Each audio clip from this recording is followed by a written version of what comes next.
Prepare yourselves for a battle of epic proportions between two titans. Feast upon their voices and revel in their words. This is Dueling Ogres.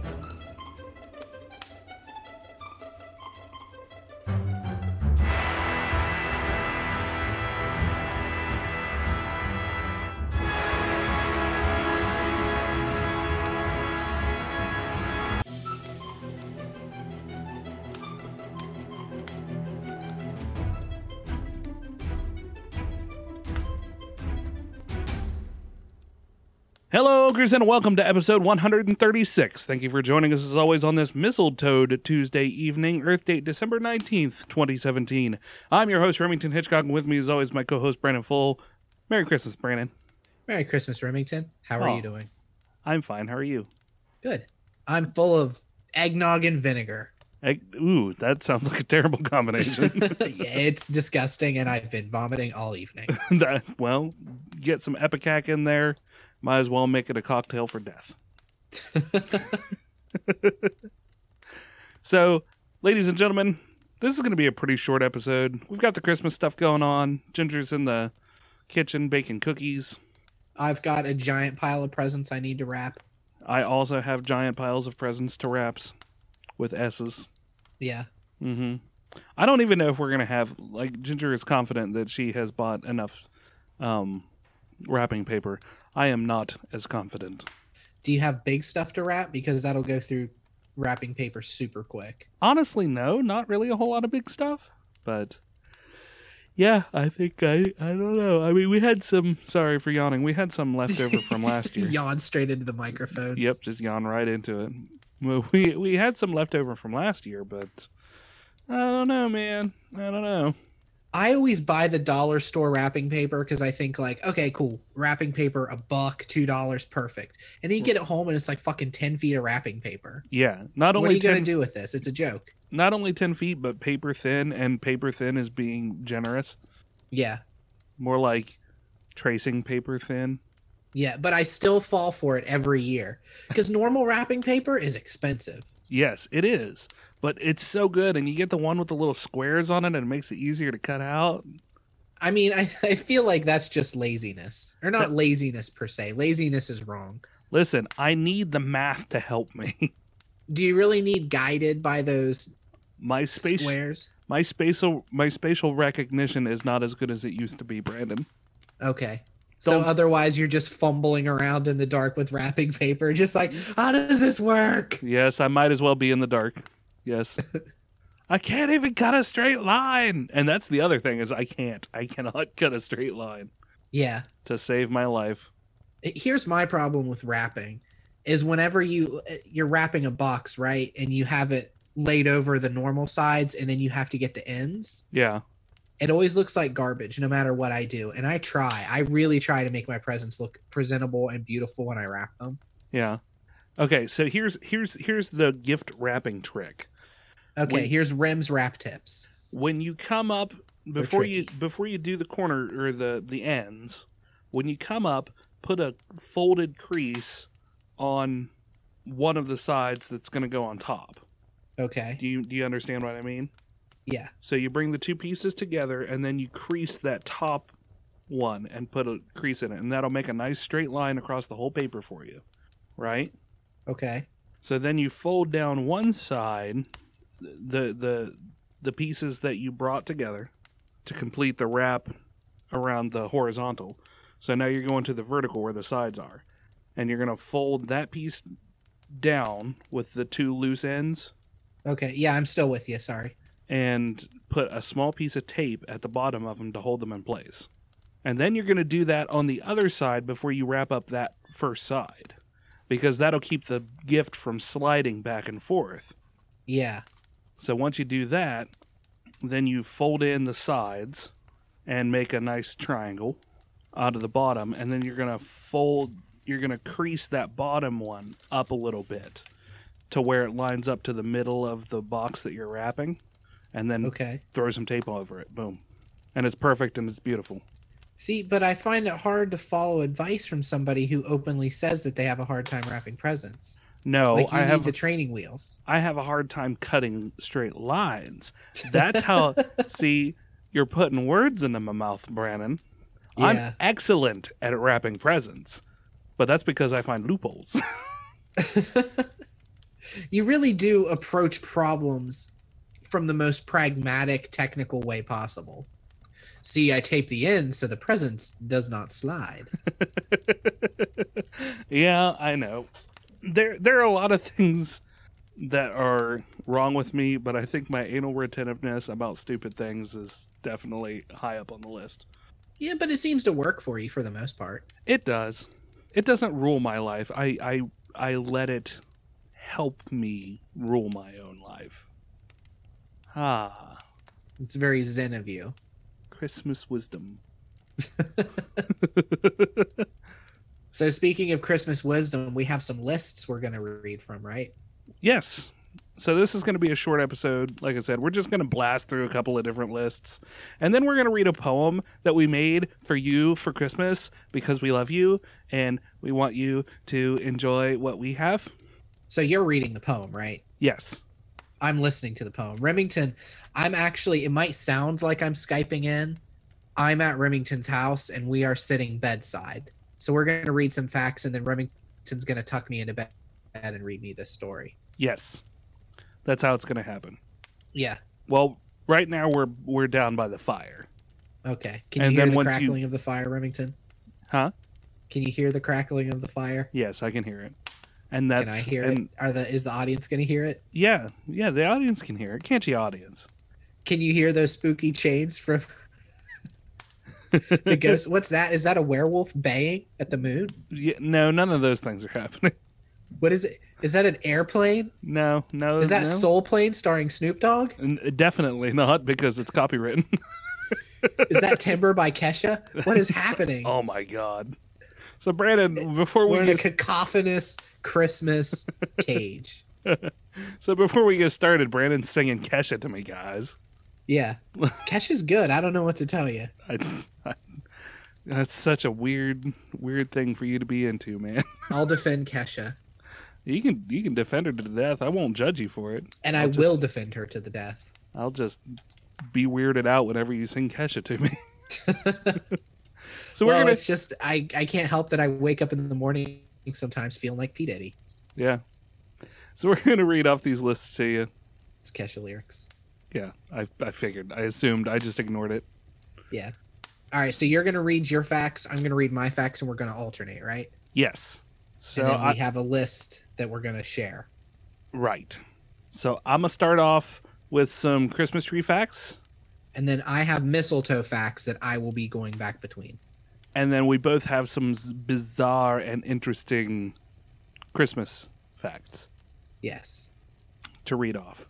And the two top 10 lists come from Express, home of the Daily and Sunday Express in the UK, because reasons. Because they have top 10 lists, I guess. Yeah. So, did your family do mistletoe? Did my family do mistletoe? Yeah. I mean, that'd be weird. Well, like a kiss on the cheek or something. I don't know. My family didn't do it. I didn't know if it was a family thing. It's usually an office party thing. Oh, okay. Although probably not so much anymore. Yeah, I was gonna say. So people are just making out in the office. Yeah, no, we did have a mistletoe at the house that we would hang up. It was a plastic one, so it lasted all year. Yeah, you'd have it up all year. No. Oh, I was gonna say it's fucking July, and you're like, "Hey, mailman, how about you give me a lovin'?" All right, you want me to start off with a mistletoe fact, and then I'll throw it over to you? Yeah, that sounds good. All right, mistletoe fact number 1. There are around 1,300 species of mistletoe worldwide, around 20 of which are endangered. Oh. Wait, should we go backwards? Did you say number 1 or number 10? It's listed 1 to 10, but I can just say 10. Number 10. That was fact number 10. Okay. Fact number 10 for Christmas trees. Even before the time of Christ, evergreen trees were seen as a winter symbol of fertility. Like a big erect penis. Mistletoe fact number 9. Mistletoe is a parasite, sinking its roots into a tree from which it obtains its nutrients. Christmas tree fact number 9. A tree of paradise was also used in old mystery plays to symbolize the Garden of Eden. Apples hung on it may be the origin of tree decorations. Huh. Number 8. Phoradendron is the scientific name for mistletoe, meaning thief of the tree in Greek. Ooh, fancy. Thief of the tree. Number 8. Since 1947, the tree in London's Trafalgar Square? Trafalgar. Trafalgar, is that how you say it? I had no idea. I think so. I don't know. I'm guessing. Okay. Has been a gift each year from the city of Oslo in Norway. That's for all you Brits that are listening out there. I know Kurt Vonnegut writes about Trafalgar Square quite a bit. Oh, and you can correct us by calling in at 978 DU-OGRES. Or liking our Facebook page. That'll really show us. Yeah. Mistletoe fact number 7. The word mistletoe comes from an observation in Anglo-Saxon times. It often grew around bird poo. Mistle means dung, and tan was twig. So it was mistle. It was poop twig. And the berries look like bloody stool. Yeah, they were very specific in Anglo-Saxon times. Apparently. Number 7, real Christmas trees came 8th in a survey of the nation's favorite smells in 2004, just behind the sea but ahead of perfume. Number 6, several birds, butterflies, and bees live off the berries, leaves, and nectar of mistletoe, making it an important part of the ecosystem. So bees, butterflies, and birds are all just making out and getting hot and heavy. Aw, yeah. Number 6, manufactured Christmas tree ornaments were first sold by Woolworths in 1880. Isn't Woolworths like a JCPenney's or a Sears or something? Yeah, something like that. I mean, old school. Woolworths is a British place. Yes. Because this is from the UK. Yes. Woolworths. Oh, let's go down to Woolworths. I don't know if Woolworths still exists, but it might. We'll say it does. We'll say that we're the topmost experts on things British. Yes. And yes, Woolworth is there and it's big. Quite. Everybody loves it. Indeed. Number 5, in Norse mythology, mistletoe's white berries were the tears of the goddess Frigga, which restored to life her murdered son Balder. Oh, that's dark. A whole bunch of words right there. That is dark. Number 5, the average Christmas tree contains about 30,000 bugs and insects, if you get a live one. Ugh. Mm-hmm. Number 4, long before Christmas trees, a kissing bough hung with mistletoe was a popular decoration. So there's a big middle finger to your stupid fucking Christmas trees, Remington. Yeah, mistletoes People came had first. mistletoe before that. Yeah. Fuck you, Christmas trees. Just making out. Speaking of fucking Christmas trees, Martin Luther is credited with the idea of lights on a Christmas tree. The 16th century monk added candles to his tree to look like stars in a forest. You said Martin Luther? Yes. Huh. The monk. Yeah. Like the creator of the Lutheran Church, Martin Luther? Yes. Interesting. Number 3, any woman who refused to kiss under the mistletoe was said to be punished with bad luck. Yeah, see, I feel like things have changed a little bit with mistletoe. Yeah, seems like mistletoe's gotten a little more progressive over the years. Yeah. And now it's going to be a thing of the past. Number 3, England's first Christmas tree was brought to Windsor by Charlotte, wife of George III, in 1800. Oh, Charlotte. Oh, Charlotte. Number 2, after a kiss, men plucked a mistletoe berry. When no berries were left, the kissing had to stop. I love the way it's worded. The kissing had to stop. Follow up to my number 3 for my number 2, but it was the trees brought in the 1840s by Prince Albert, consort of Queen Victoria, that led to their popularity throughout the UK. That Prince Albert is the same one who the genital piercing is named after. Yeah. Number 1, mistletoe berries contain a poison called phototoxin. Don't eat them. What'll happen if you eat them? You'll die, I guess. No. The kissing had to stop. And number 1, the first use of the term Christmas tree in English was in 1835. Does it say in what? Nope, just says 1835. Oh. Just 1835. So just generally in 1835, people started using it. Yep, people quit saying pine tree and started saying Christmas tree, I guess. Wow, it seems like a while before. You would think people would have coined the phrase Christmas tree pretty much as soon as they started using a tree at Christmas. Yeah, you would think. So now we move Well- on to. So now we move on to the 25 bizarre and interesting facts, Okay. and then we'll read a nice little poem to you so you can go to sleep by, while we're sitting by the hearth, sipping our eggnog, laced with Bactine And phototoxins and phototoxins, eating our phototoxin berries. to give you that sweet phototoxin high. Yeah. we opted for the phototoxin over booze. Yeah. Well, because I don't drink and Remington doesn't drink that often, so Exactly. we both like to just imbibe large quantities of toxins. Yeah. Well, large quantities, but over an extended period of time. That way we slowly become immune. Exactly. Just like iocane powder. I was about to say like deadly iocane powder. All right, you start off with number 25. Early illustrations of St. Nicholas make him out to be a stern symbol of discipline rather than the jolly, overweight elf that children know today. Yeah, that was Coke's fault. Yeah. Coke and the St. Nicholas poem, actually. Oh. Yeah, I The- guess that's true. 'Twas the Night Before Christmas was one of the first depictions of him as like round gut and red nose and all of that you see now. And wasn't that directly related to whoever that famous artist was who designed the character for Coke? I'm not sure. I think it was. I think that was like his muse for creating Santa. Oh, okay. Oh, probably, yeah. Number 24. All letters addressed to Santa in the United States go to Santa Claus, Indiana. There's just one guy there who's like, God damn it. Ah, it's Christmas again. Not again. Shit. Why doesn't he just move? Yeah. Number 23. Engineers that designed the Voyager space mission planned things out so it would avoid planetary encounters during Thanksgiving and Christmas. Okay. I'm not sure what that means, but there's a fact for you. Maybe you can decipher that. That'll be your Christmas miracle. It just means that they don't have anything planned to scan.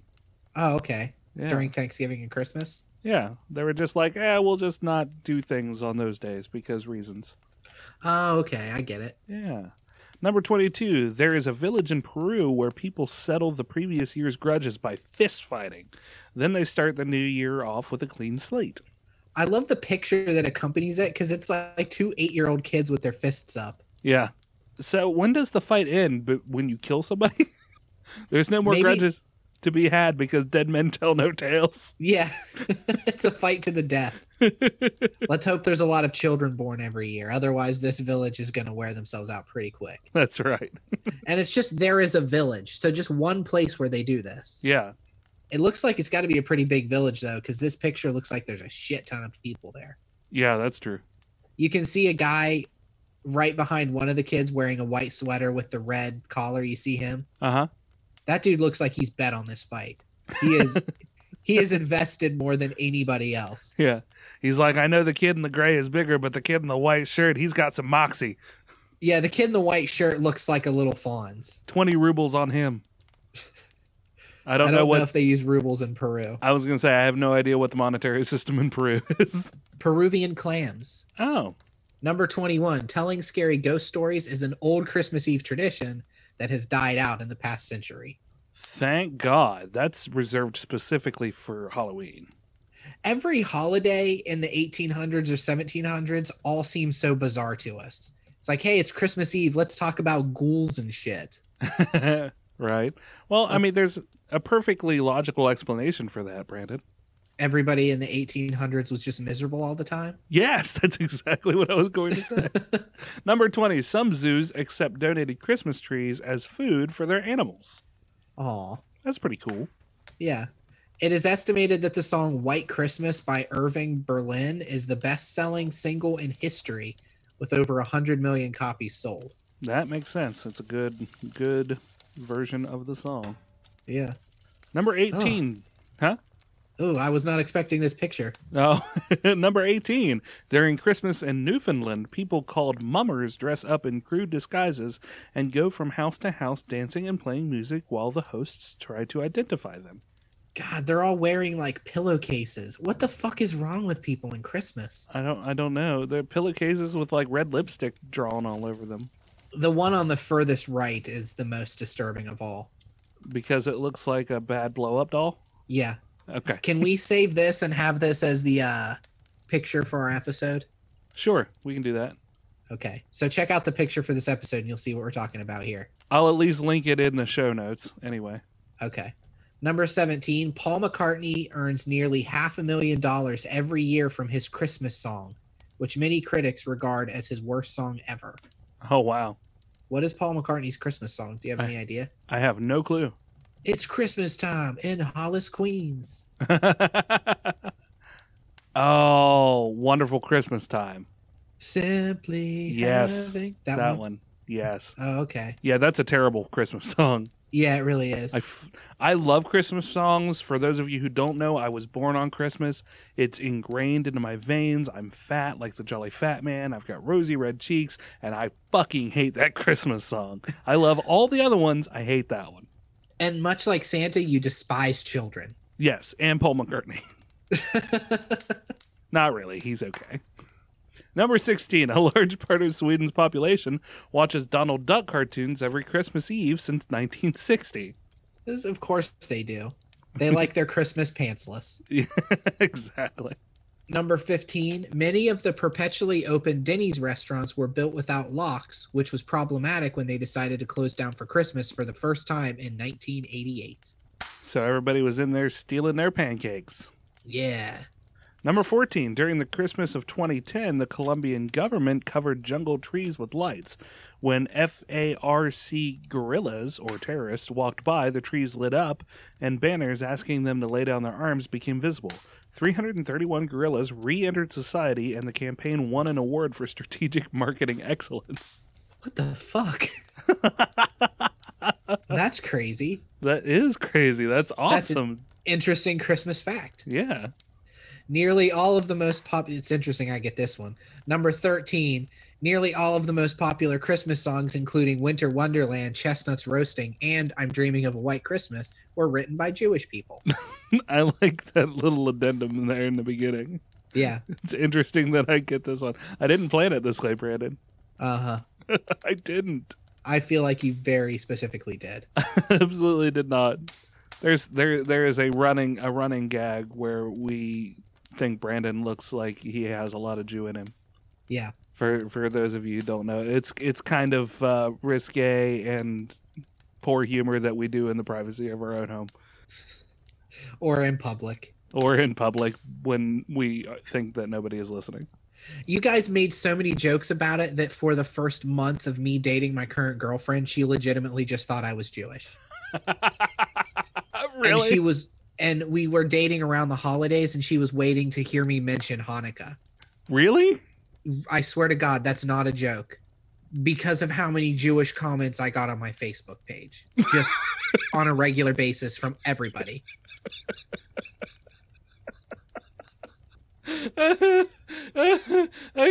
I'm about... Oh, shit. I legitimately almost just passed out there. I was laughing so hard.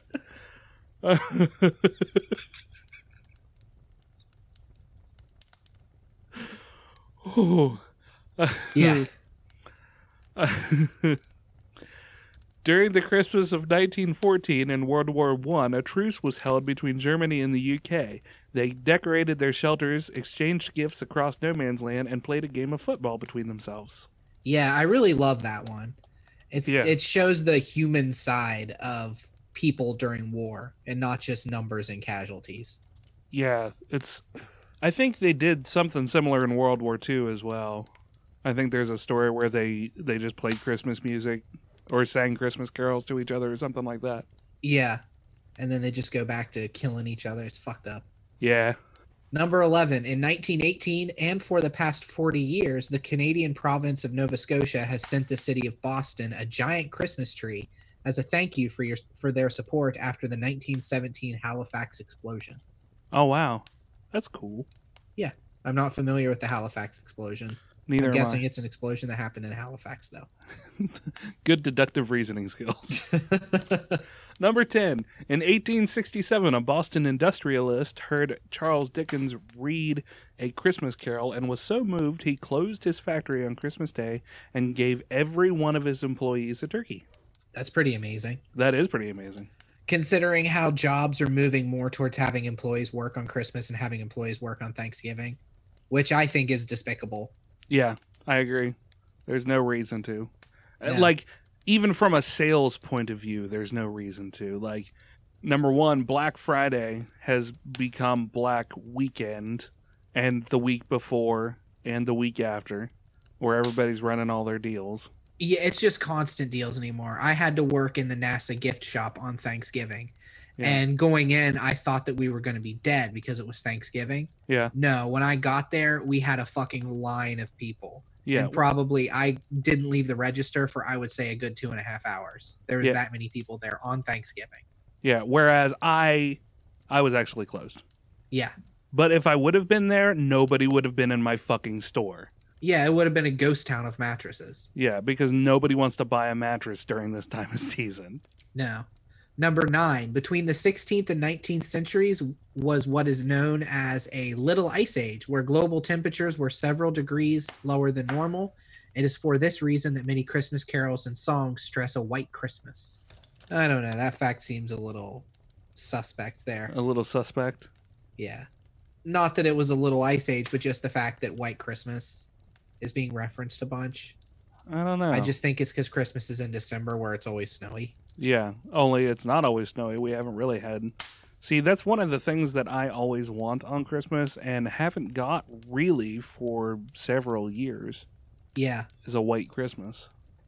Number 8, Bohemian Rhapsody by Queen is the only record to get the UK Christmas singles chart number 1 twice, once in 1975 and again in 1991. You know why they got it in 1991? Why? Wayne and Garth. Oh, party Seriously, on, Wayne. that had a huge resurgence of Bohemian Rhapsody. Yeah, that's true. Man, can I just say that Queen is one of the greatest bands? You can. Freddie Mercury had an amazing voice. He did. Number 7, the Nazi Party tried to turn Christmas into a non-religious holiday celebrating the coming of Hitler, with St. Nicholas replaced by Odin, the Solstice Man, and swastikas on top of Christmas trees. Wow. The Nazis were just the worst. I'm starting to think the Nazis were pretty bad dudes. Like, you think that would have been like the final straw. We're like, wait a minute. Whoa, Hitler. Come on now, buddy. Odin, the Solstice Man. Come on. What about Jesus? It is a pretty cool name. I'll give the Nazis that. Odin, the Solstice Man sounds like a bad DC villain. Odin, the Solstice Man. The Solstice Man. Watch him in his greatest fight ever. Will Batman be able to defeat his greatest foe? Guten Tag, Batman. Number 6, U.S. playing card company Bicycle had manufactured a playing card in World War II which would reveal an escape route for POWs when soaked.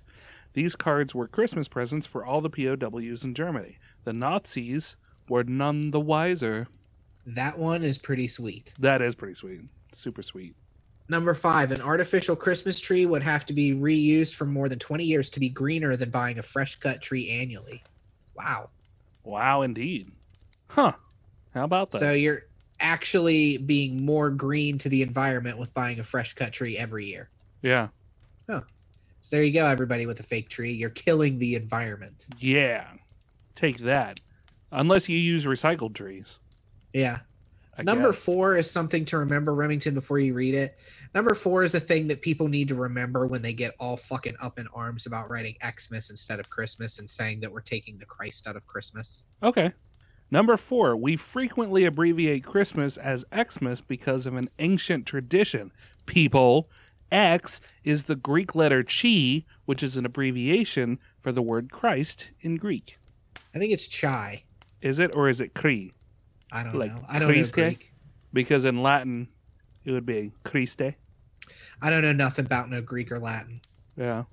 Number 3, we did a Christmas episode where we actually talked about this quite a bit Oh, a few yeah. years ago. Yeah, definitely. Japanese people traditionally eat at KFC for Christmas dinner thanks to a successful marketing campaign 40 years ago. KFC is so popular that customers must place their Christmas orders 2 months in advance. 2 months. Now, I encourage you, if you're listening and you have the time, go on YouTube and search Japanese KFC Christmas.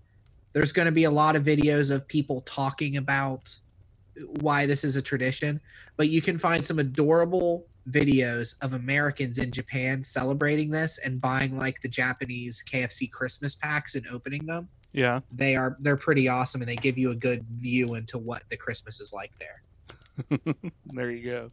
Number 2, the people of Oslo, Norway donate the... We read this one already.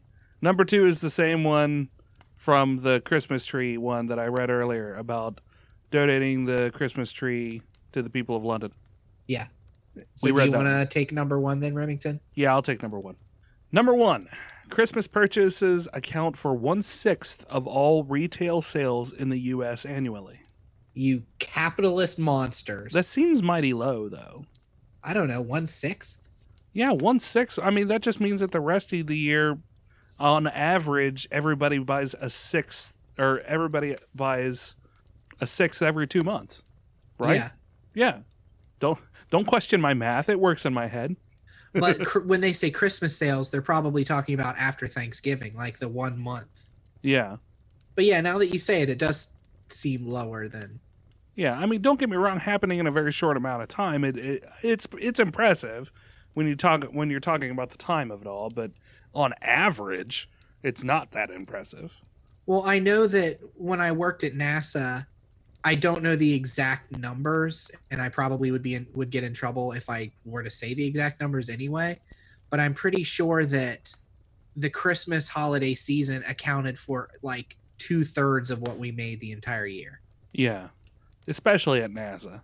Yeah, where we sell novelty rocket ships and alien things. Right, yeah, exactly. So that wraps up our list of things to read. It was, let's see here, technically 44 things, 44 Christmas factoids. Yeah. Because one was a repeat. So we're going to go ahead and do the shout-outs now, and then we're going to read you the visit from Orc Nicholas that we painstakingly sweated over today to read for you guys. You sweated over it for how long, probably? How long did you work on it, would you say? I mean, combined time, probably an hour. Yeah. And then I worked on it for maybe 10 minutes. Yeah. When we connected. Because Yeah. I didn't realize you wanted me to finish it. Exactly. I didn't read that you specifically asked me if I could finish it. Yeah. I just apparently tuned that out completely. Yeah, as you do with most things. So we're going to go ahead and do the shout-outs now. So this is a specific comment that we had from Nega Larry on our Facebook page saying, so since Disney bought Lucasfilm, maybe they wanted something different from the mostly hetero stories in Star Wars. Maybe that's why the mouse droid had to see that, then unsee it. Yeah. So, and I think that's part of what it is too, is wanting to be more inclusive. I think that's why they had a gay character. Yeah. Which is fine. I mean, I'm sure if you were to read Expanded Universe, and there's probably people who have read Expanded Universe, I'm sure there's already been gay characters in the Expanded Universe. There has to have been. Yeah. So again, it has nothing to do with the character being gay or straight. It just seems strange that an entire story was about this stormtrooper's love life with possibly Grand Moff Tarkin. Yeah. Yeah, I think that's the part where it gets weird for me too. I mean, yeah, everybody has their own story and how they see Star Wars, like from the inside of the universe, I suppose. Yeah. That is just a very out there look on it. It didn't really revolve around any like loss of family, or it's just a weird little tale about two lovers. Yeah. And then on our actual episode, we had quite a few comments, actually. We had some pretty good interaction on this last one. We did, and we appreciate that, everybody. Jordan Lowe of the Kapow, the Pop Cultured Podcast, segues are always on point, but this episodes were above and beyond. Thank you. Before we started the episode, we specifically said, let's try to make our segues better and try to be a little more concise with our stuff. So I'm glad you noticed. He also picked up those Violent Femmes lyrics Brandon was laying down. Again, I'm glad he noticed those. I was hoping that at least one person would appreciate the Violent Femmes reference. Yeah, for sure. I had no idea. I know. I knew by the silence and the fact that you don't really listen to Violent Femmes that you had no idea. Yeah, I only know like maybe 1 or 2 Violent Femmes songs. Blister in the Sun and probably Add It Up. Yeah, Waiting for the Bus is not a deep cut really, but it's definitely not one of their more well-known songs. Right. Violent Femmes is one of my favorite bands. Thumbs up. Their bass player is arguably, in my opinion, one of the best bass players of all time. Jesse Starcher of Source Material Podcast said, was a good show, gents. I always put the mice bots in the bedroom closet. Yeah, exactly. There's not a fucking closet on the Death Star. You can't just stash that guy in for 10 minutes to 45, depending on how great you are. I don't know. Right. And then Viscount Terry W. Irvin II had quite a few comments here. He said the Comic-Con decision that we talked about last week, SDCC versus Salt Lake City Comic-Con, will adversely affect many Comic-Cons in that they will have to rebrand themselves, change website URLs, possibly printed and digital art will have to be altered or recreated and more. Yeah. That's something I didn't think about, is the ripple effect of everything you have to change to rebrand yourself. Yeah, for sure. Like if we suddenly decided to call ourselves something besides Dueling Ogres, we would have so many things we would have to change. Yeah. But that would jack up the secondary market on our Dueling Ogres t-shirts. This is true. And then I'd be able to sell them for $34 because they're a limited commodity. Exactly. Yeah. He also said a few comments on this episode. Short articles are good, but adding pics also help to maintain interest to online readers with potentially short attention spans. That's in reference to talking about writing articles for our website, right, and the best way to get readers there. On the giant penguin story, he said he listened to the NPR report on giant penguins. He never thought of it as Dueling Ogres content, but that just shows how versatile you gents are with your fingers on society's pulse. He couldn't be more right on that. And he says, finally, I'm sure that there are at least a few individuals that seriously believe the unusually shaped asteroid is an alien spacecraft. Oh, yeah, I'm sure. And our last comment is from Nega Larry, who says, in reference to the cat I mentioned that I took in, hope the new feline addition to the family is smooth. So thank you for that, Nega Larry. It is smooth. We have to take it to the vet just to get shots and get a checkup on it. But it's a little tailless cat. We named it Mojave. Ah, gotcha. Mo for short. Well, there you go. But Rem, I gotta say, I'm getting pretty tired. Yeah, I feel you, buddy. I think it's time for me to get under the covers and maybe you can tell me a story. Yeah, sounds like a good plan. I've got one for you right here. Okay, let me just take my clothes off. Oh, not whoa. for any reason, just because that's how I sleep. Yeah. Awkward, but okay. I know we're friends, but that's crossing a line. I'm in your bed, so I hope you're okay with my butt. Well, being on your bed. I guess I don't have much of a choice in the matter. Yeah, time makes fools of us all, I guess. So we wrote up a little story for you guys, and we're going to go out on it. 'Twas the night before Christmas when all through the cave Brandon was snoring while I sharpened my glaive. The skulls were arranged by the fire in rows, reflecting the light from the embers' bright glow. The wolf pack was nestled all snug in the straw, while visions of rabbits ran under their paws. Grandpa and Albert were both playing chess, and Freddie Fantiosi buttoned up his new vest. From the cave entrance came a deafening roar. I sprang to my feet, glaive readied for war. Off the fallen stalactite I leapt with a push, and landed adeptly behind a large bush. The moon was full and threw light near and far, and cast eerie shadows all over the yard. When what to my wondering eyes did I see but a giant red dragon, and it's coming for me. The beast breathed orange fire that bounced down its back. I rose from the bush and readied attack. The billowing blast from the worm's massive wings blew dust in my eyes, causing a sting. He came to a rest in front of the cave, and even though blinded, I readied my glaive. From the rear of the beast I heard a strange sound, like the clomping of boots hitting the ground. Crossing my face, I felt a gloved hand, clearing my eyes of the dust and the sand. An orc stood before me, all covered in pelts. He smiled and winked and shifted his belt. I watched the strange orc approaching the sleigh.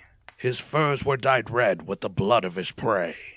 He pulled out a pipe and took a deep draw, and blew a large smoke ring that left me in awe. Then from the sleigh he pulled a large sack, which circled him round when it hit on his back. He stumbled a moment and then went to work, approaching the cave with a big toothy smirk. Still quite confused, I followed him in, and watched as he bounced through our ogre den. To Brandon he left some finely ringed mail, light enough to not hinder his spells. Freddie received a shiny new mic, while Grandpa's eyes beamed when he got a pike. Albert was given a 12-volume set of sounders and stingers and long music beds. On to the wolves he bounded with glee. He gave them beef chewers and killed all their fleas.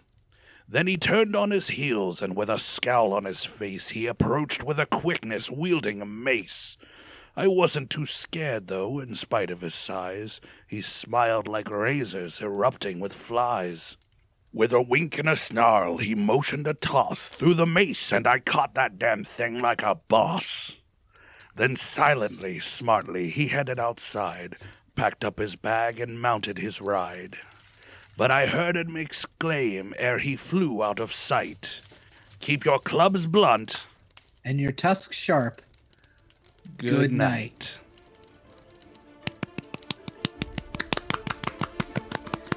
Hooray! Yay! You did awesome work on that poem, man. Thanks.